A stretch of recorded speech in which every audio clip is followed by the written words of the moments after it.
ನೋಡಿ, ಈ ಬಿಜೆಪಿ ಸರ್ಕಾರ ಬಂದಾಗಿಂದ ಕೇಂದ್ರದಲ್ಲಿ ಎಲ್ಲಾನು ಬಡವರಿಗೆ ಮತ್ತೆ ಮಧ್ಯಮ ವರ್ಗದವರಿಗೆ ತೊಂದರೆ ಆಗುವಂತದನ್ನೇ ಮಾಡ್ತಾ ಇದೆ. ಈಗ ರೈತರಿಗೆ ತೊಂದರೆ ಹಳ್ಳಿ ಜನಗಳಿಗೆ ತೊಂದರೆ ಆಗುವಂತ ಮನ್ರೇಗಾ ಅಂತ ಕ್ಯಾನ್ಸಲ್ ಮಾಡಿ ಈಗ ವಿ ರಾಮ್ಜಿ ಅಂತ ತಗೊಂಡ್ಬಂದಿದ್ದಾರೆ. ಅವ್ರಿಗೆ ರಾಮನ್ ಭಕ್ತಿ ಜಾಸ್ತಿ ಇದ್ರೆ ಅವ್ರು ಬೇಕಾದ್ರೆ ಹೋಗಿ ಯಾವ್ದಾದ್ರು ರಾಮನ್ ಮಠದಲ್ಲಿ ಮಠಾಧಿಪತಿ ಆಗ್ಬಿಡ್ಲಿ, ಅಲ್ಲೇ ಕುತ್ಕೊಳ್ಳಿ, ದಿನ ಹೋಮ ಹವನ ಮಾಡ್ಕೊಂಡಿರ್ಲಿ, ಅದಕ್ಕೇನು ನಮ್ಮ ಅಭ್ಯಂತರ ಇಲ್ಲ.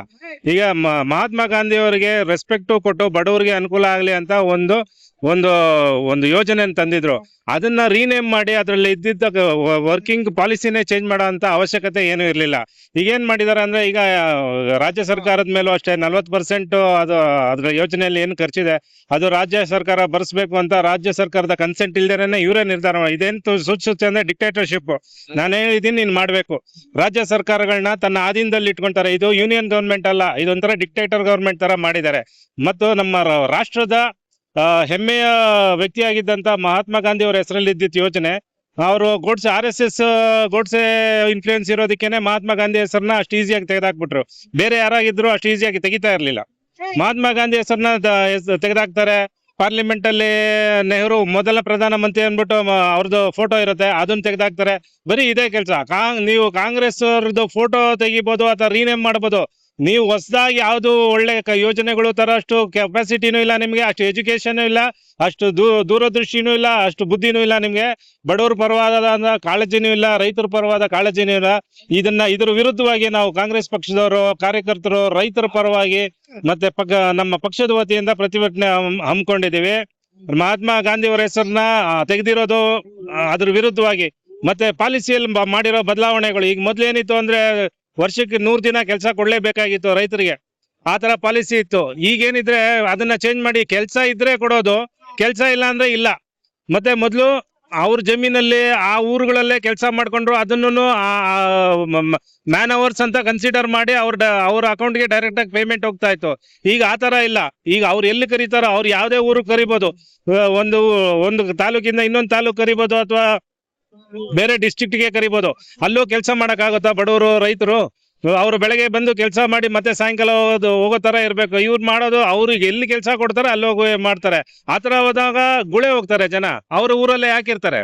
ಇದನ್ನೆಲ್ಲ ದೂರದೃಷ್ಟಿ ಇಟ್ಕೊಂಡು ನಮ್ಮ ಮನಮೋಹನ್ ಸಿಂಗ್ ಅವ್ರ ಸರ್ಕಾರ ಇದ್ದಾಗ ಕಾರ್ಯರೂಪಕ್ಕೆ ತಂದಿತ್ತಂತ ಯೋಚನೆ, ಆ ಯೋಜನೆನ ಹಾಳು ಮಾಡಿ ಈಗ ಹದಗೆಡಿಸ್ಬಿಟ್ಟು ಅದ್ರಲ್ಲಿ ಭಾರಿ ಚೇಂಜಸ್ ಮಾಡಿ ಫೈನಾನ್ಷಿಯಲಿ ಡ್ಯಾಮೇಜ್ ಮಾಡಿದ್ದಾರೆ. ಜನಗಳ ಕೆಲಸ ಸಿಕ್ಕೋ ವಿಷಯದಲ್ಲಿ ಡ್ಯಾಮೇಜ್ ಮಾಡಿದ್ದಾರೆ. ಮತ್ತೆ ಮಹಾತ್ಮ ಗಾಂಧಿ ಅವರ ಹೆಸರನ್ನ ತೆಗೆದು ಅವ್ರಿಗೂ ಅವಮಾನ ಮಾಡಿದ್ದಾರೆ.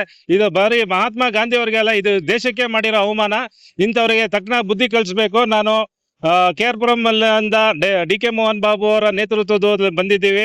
ಸುಮಾರು ಸಾವಿರಾರು ಕಾರ್ಯಕರ್ತರು ಬಂದಿದ್ದೀವಿ. ನಮ್ಮ DK ಮೋಹನ್ ಬಾಬು ಅಣ್ಣವರು ಅವರ ಅಧ್ಯಕ್ಷತೆಯಲ್ಲಿ, ಅವ್ರ ನೇತೃತ್ವದಲ್ಲಿ ಬಂದಿದ್ದೀವಿ ನಾವು ಕಾಂಗ್ರೆಸ್ ಕಾರ್ಯಕರ್ತರು. ಮತ್ತೆ ನಮ್ಮ ವಾರ್ಡಿನ ಸುಮಾರು ಜನ ಆಸ್ಪಿರೆಂಟ್ಸು, ಮತ್ತೆ GB ಕ್ಯಾಂಡಿಡೇಟ್ಗಳಾದ ಸಾಕಮ್ಮ, ಬಾಸ್ಕೋ, ನಾನು ವಾರ್ಡ್ ಅಧ್ಯಕ್ಷ ಶಂಕರ್ ಅಂತ, ಇವರು ನಾರಾಯಣ ಸ್ವಾಮಿ ಅವರು ಅಂತ, ಹಿರೇಗೌಡರು, ಸೂರಿ ಶ್ರೀನಿವಾಸ್ ಅಂತ, ಇನ್ನು ಹಲವಾರು ಕಾರ್ಯಕರ್ತರು ಬಂದಿದ್ದೀವಿ.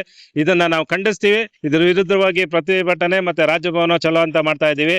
ಈ ರಾಜಭವನದಲ್ಲಿರುವಂತ ರಾಜ್ಯಪಾಲರು ಅಷ್ಟೇ, ಅವರು ಬಿಜೆಪಿ ಏಜೆಂಟ್ ತರ ಕೆಲಸ ಮಾಡ್ತಾ ಇದ್ದಾರೆ. ಅವ್ರ ಕೆಲಸ ಏನಿದೆ, ರಾಜ್ಯ ಸರ್ಕಾರ ಏನೇ ಆಗಲಿ ಪಾಸಿಟಿವ್ ಏನ್ ಕೊಡುತ್ತೆ, ತನ್ನ ಸರ್ಕಾರದ ಅಭಿಪ್ರಾಯವನ್ನ ಭಾಷಣದಲ್ಲಿ ಕೊಡುತ್ತೆ, ಅದನ್ನ ಓದೋದು ಅವ್ರ ಕೆಲಸ. ಅವರು ಅದರಲ್ಲಿ ಮೋದಿಗೆ ಫ್ಯಾನ್ ಆಗಿರ್ಬೋದು, ಅವ್ರ ಮನೇಲಿ ಇಟ್ಕೊಬೇಕು, ಅವ್ರ ಮನಸ್ಸಲ್ಲಿ ಇಟ್ಕೊಬೇಕು. ಒಂದು ರಾಜ್ಯಪಾಲ ಅನ್ನೋ ಹುದ್ದೆಯಲ್ಲಿ ಇದ್ದಾಗ, ಜವಾಬ್ದಾರಿ ಹುದ್ದೆಯಲ್ಲಿ ಇರುವಾಗ ಸರ್ಕಾರ ಏನಾದ್ರು ಅದಕ್ಕೆ ಅವ್ರು ಓದ್ಬೇಕಾಗಿರೋ ಸೆಷನ್ ಅಲ್ಲಿ ಇದುವರೆಗೂ ಪಾಲಿಸ್ಕೊಂಡ್ಬಂದಿರೋದು ಏನಿದೆ ಅದ್ರ ಪ್ರಕಾರ ಅವ್ರು ಕೊಟ್ಟಾಗ ಅವ್ರು ಅದನ್ನ ಓದಬೇಕಾಗಿತ್ತು. ಅವರು ಅದರಲ್ಲಿ ಮನ್ರೇಗಾ ವಿರುದ್ಧವಾಗಿ ರಾಜ್ಯ ಸರ್ಕಾರ ತನ್ನ ಆಕ್ಷೇಪಣೆ ಇದ್ದಿದ್ರಿಂದ ಅದನ್ನ ಓದ್ಲೇ ಇಲ್ಲ.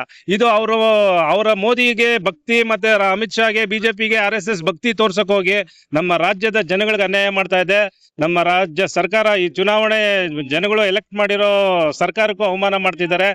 ಇಂಡೈರೆಕ್ಟ್ ಆಗಿ ನಮ್ಮ ರಾಜ್ಯದ ಜನಗಳಿಗೂ ಅವಮಾನ ಮಾಡ್ತಾ ಇದ್ದಾರೆ. ಇಂಥವ್ರಿಗೆ ಧಿಕ್ಕಾರ. ಅಂತವ್ರು ರಾಜ್ಯಪಾಲರ ಹುದ್ದೆಯಲ್ಲಿರೋಕ್ಕೆ ನಾಲಾಯಕು ಅಂತವ್ರನ್ನ ಗುಜರಾತಿ ಪಾನ್ ಮಸಾಲ ಅಂಗಡಿಗಳಿಗೆ ನೋಡ್ಕೊಳಕ್ ಕಳಿಸ್ಬಿಟ್ಟು ಇಲ್ಲಿ ಸೂಕ್ತ ವ್ಯಕ್ತಿನ ರಾಜ್ಯಪಾಲರಾಗಿ ಮಾಡ್ಬೇಕು ಅಂತ ಇದೇ ವೇಳೆಯಲ್ಲಿ ನಾವು ಡಿಮ್ಯಾಂಡ್ ಮಾಡ್ತೀವಿ.